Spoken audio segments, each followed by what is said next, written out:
If you could, if you have the next question, can you stand up and state your name and your hometown? Senator, I'm Paul Dosher from Ware, New Hampshire. How are you, Paul? I'm good. I'm worried about the future we're going to leave to our children in the world today. As you know, because you mentioned climate change in your opening remarks, global warming is probably the most significant environmental challenge we face as a civilization. And the scientific consensus is that we face rising sea levels, increased flooding, increased drought, and major storms as a result of that. Right.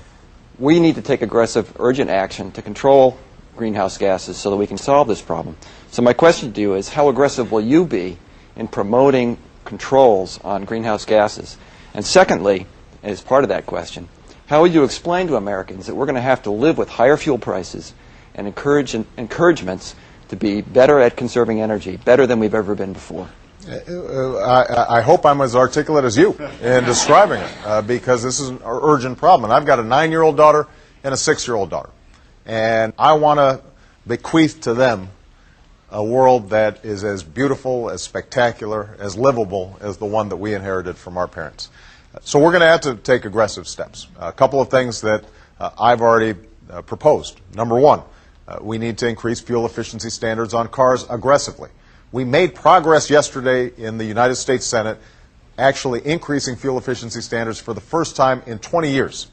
It wasn't as far as I would have liked to have seen it go. I had a bill that would have increased it 4% a year every year. This one just said we're going to get to 35 miles per gallon by the year 2020. It is progress, but it's not as far as we need to go.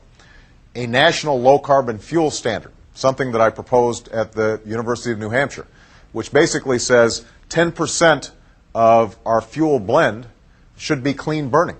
And we can do that with a variety of mechanisms. The University of New Hampshire has actually done terrific work. They're running their buses on sunflower-derived fuels and biomass, and there are all kinds of creative solutions.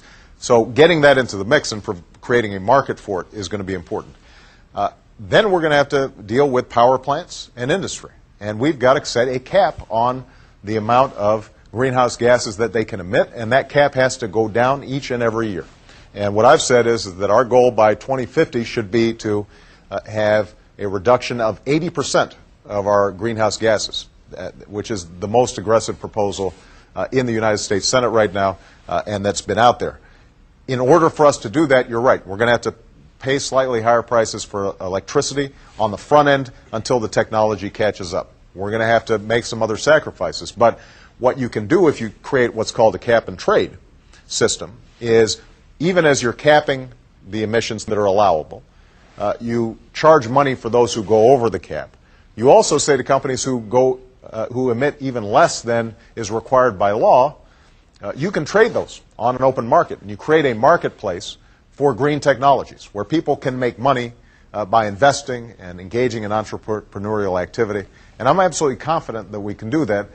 By the way, that also generates money for the United States Treasury that we can use, billions of dollars that we can use to create an Apollo project, a Manhattan project for new energy, and train a whole new generation of engineers and scientists in the pursuit of new energy technologies. So everybody's going to have to make some sacrifices.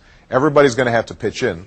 But I'm confident that in the same way that we helped alleviate the problem of acid rain through a cap and trade system, we can do this in a quicker and a cheaper way than I think a lot of the naysayers are talking about right now. So, Senator, with you as president, if you would expect us to make some compromises or make some tough decisions, would you also offer incentives to the American people as president? Absolutely, and I've already done so.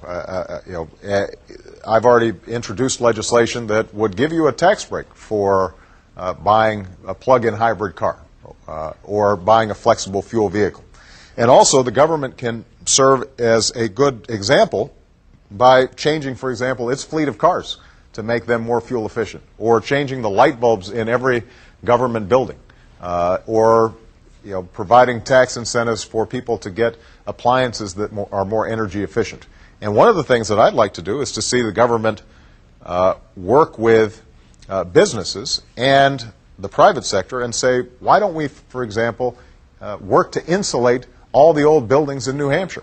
And we can train young people who don't have jobs right now in that insulation process. They get a trade. We end up saving on energy. It's a win-win situation. There are all sorts of opportunities. What's required is a sense of urgency about this situation. And unfortunately, the last 6 years, we've had a state of denial in the White House that has been impeding us from taking this on in a direct and aggressive way.